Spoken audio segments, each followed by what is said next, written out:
for the 49ers home opener against the Falcons. But deep down, he had to be thinking about the possibility of being upset for the second week in a row, particularly after a first half in which he spent much of his time desperately seeking open receivers.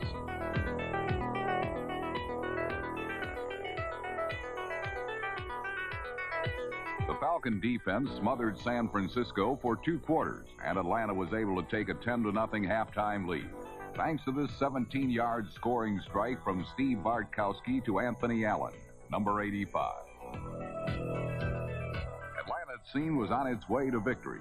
But when the San Francisco pass rush finally awoke from their slumber, any notion the Falcons had of overthrowing the Super Bowl champions was like their quarterbacks, buried into the ground. With 6 quarterback sacks, the 49er defense took this game firmly in hand. And once their offense took off on the heels of number 33, Roger Craig, what might have been a Falcon upset became a 49er runaway.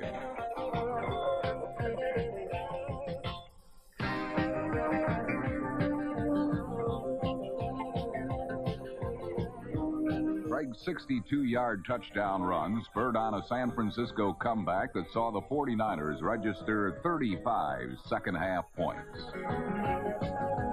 By thrashing the Falcons 35-16, the 49ers sent a message to the rest of the NFL. There will be no repeat of the post-Super Bowl letdown that plagued them in 1982. And that's a problem that their 1985 opponents will have to give some serious consideration to. In addition to the national anthem, the Kansas City Chiefs are singing a new song these days. They're chanting the chimes of victory. And the music that filled the air in Arrowhead Stadium last week was greatly sweetened by the L.A. Raiders, who warbled their own version of Looney Tunes.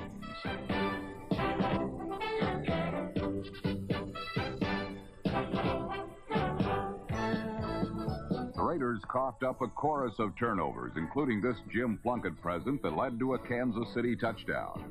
On this long evening, the Raiders' failure to get a grip on the ball was further frustrated by Nick Lowry's ability to put his foot into it. Lowry booted home 5 field goals, and the room to spare that he had on this 58-yarder was matched by the distance that separated Kansas City receivers from Raider cornerbacks. The Chiefs hummed their way to an easy 36-20 victory that left them in a tie for the lead in the AFC West. It may be early in the season, but in Kansas City, that is something to sing about. So far this season, the Minnesota Vikings have refrained from whistling any similar tunes of glory.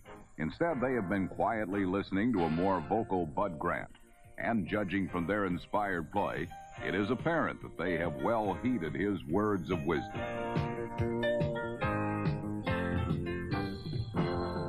Opportunism has long been a part of the Bud Grant lore, and in Tampa Bay, the Vikings forced a multitude of Buccaneer mistakes. Even the Viking offense got into the act of stealing the football.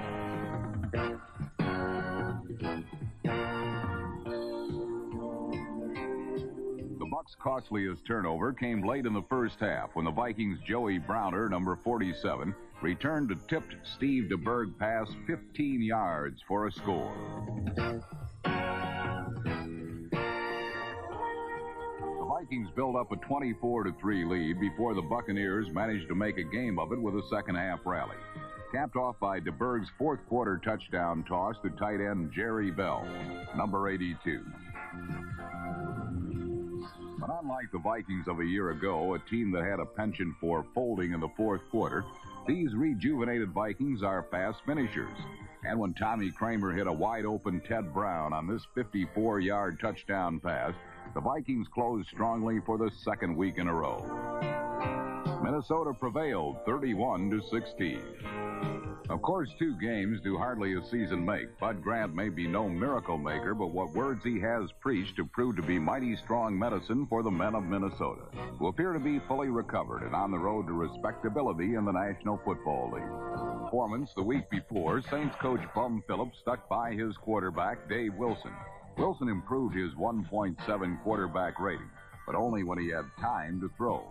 Denver's defense got to him for 6 sacks, 4 of them by Carl Mecklenburg, number 77.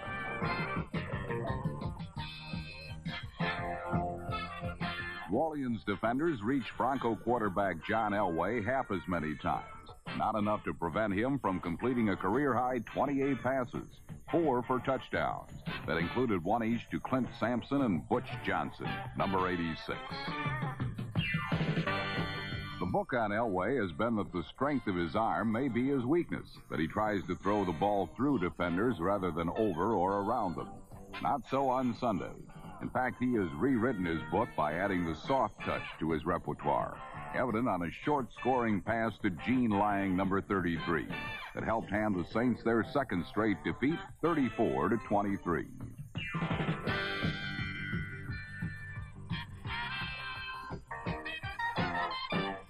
The Chicago Bears went hunting for their second straight win against the Patriots in a highly uncharacteristic manner.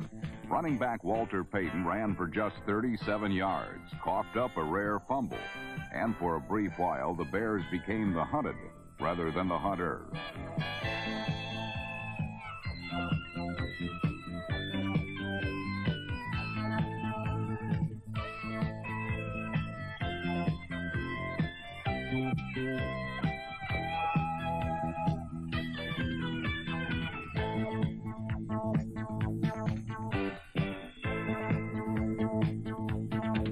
After absorbing Andre Tippett's reverse body slam, Chicago's Dennis McKinnon put the Patriots back on the mat with a 32-yard scoring pass from Jim McMahon. Meanwhile, the Bear defense intercepted 3 passes and limited Patriot runners to a mere 27 yards. It wasn't until the final 6 minutes that New England got on the board, when Tony Eason teamed with Craig James for a 90-yard touchdown.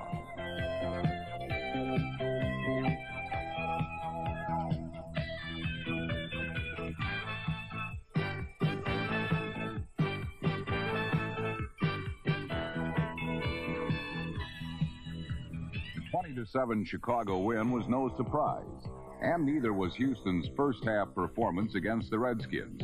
After upsetting Miami on opening day, the Oilers appeared to be returning to mid-season form. Washington outgained Houston by 230 yards in the first 2 periods and forged a 16-0 lead. Calvin Muhammad's 17-yard reception was the first of 2 Redskin touchdowns. The other coming when George Rogers, number 38, took a page out of Yogi Berra's book. The play ain't over till it's over.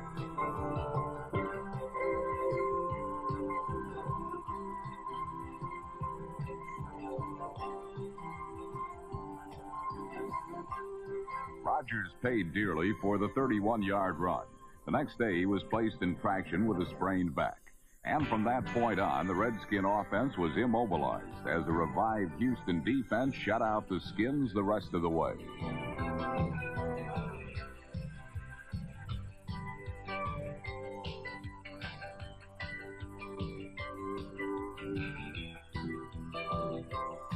By the third quarter, 2 field goals and a Warren Moon to Drew Hill touchdown pass brought the Oilers to within 3 points.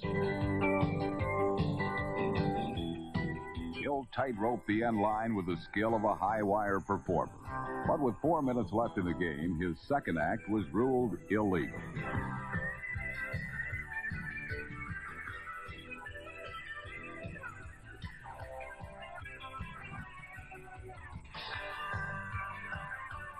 As Hill stretched for the ball, both of his feet were in bounds, but the apparent touchdown was disallowed. It's the toughest call in football, a call that denied Houston their second straight upset win. The question is, did Hill have control of the ball, or did he juggle it for an instant when he hit the ground? With 2 other touchdowns called back because of penalties and with 2 missed field goals, the Oilers had every chance to win.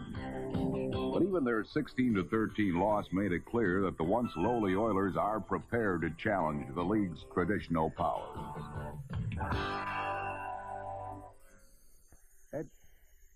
Last Sunday in Philadelphia, long-lost pals Eric Dickerson and Georgia Frontiere brushed up their act for a guest appearance on Let's Make a Deal.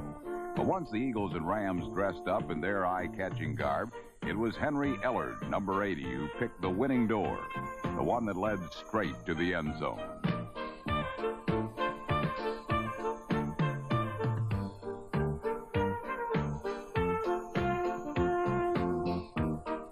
Ellard's 80-yard punt return for a score was the fourth of his young career. The Rams went up 7-0 and never looked back. Unfortunately for rookie quarterback Randall Cunningham, what lay ahead didn't look so good. In their quest for a winner, the Eagles made more changes in their formula than Coca-Cola. And just like New Coke, Philadelphia fell flat. Meanwhile, Charles White's first 100-yard day as a pro was reminiscent of the classic version from Southern Cal. Los Angeles struck it rich with a 17-6 victory and has a good deal to look forward to with the return of Eric Dickerson.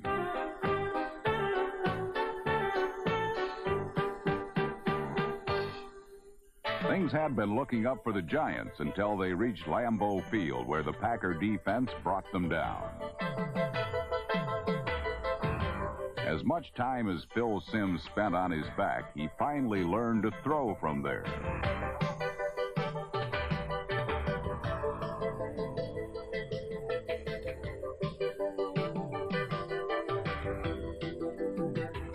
Once Simms made it to a more familiar position, he spotted Don Hasselbeck, number 85, for a 20-yard touchdown. Still, the Giants came up at the short end of a 23-20 score as the Packers proved just a little too hot to handle.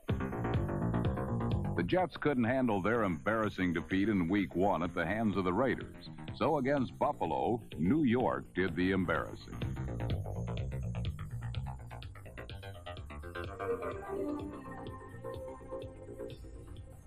Abiding by the old gridiron proverb, do unto others as they have done unto you, the Jets took more than poetic license with the Bills. They hammered them.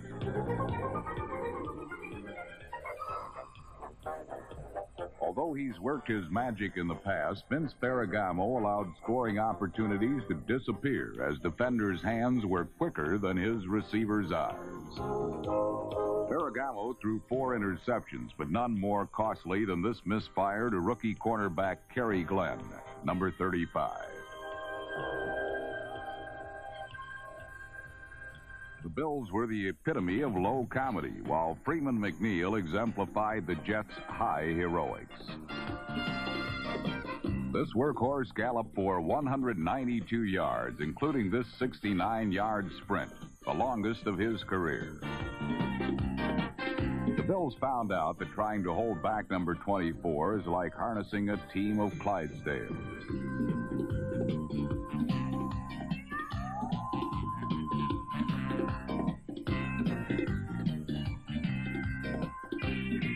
From incompetent to incomparable, the Jets concluded their Dr. Jekyll and Mr. Hyde transformation with a monstrous 42-3 win over Buffalo, their largest margin of victory in almost 20 years. In Miami, unbelieving fans were caught in a web of confusion because, like the Jets, their Dolphins had lost on opening day and to one of 1984's worst teams. So when another lowly bunch, the Indianapolis Colts, took a 7-6 lead, Dolph fans were really up in arms. Dan Marino had stalled the previous week, but he dusted off the rust and tuned up the sleek Dolphins scoring machine.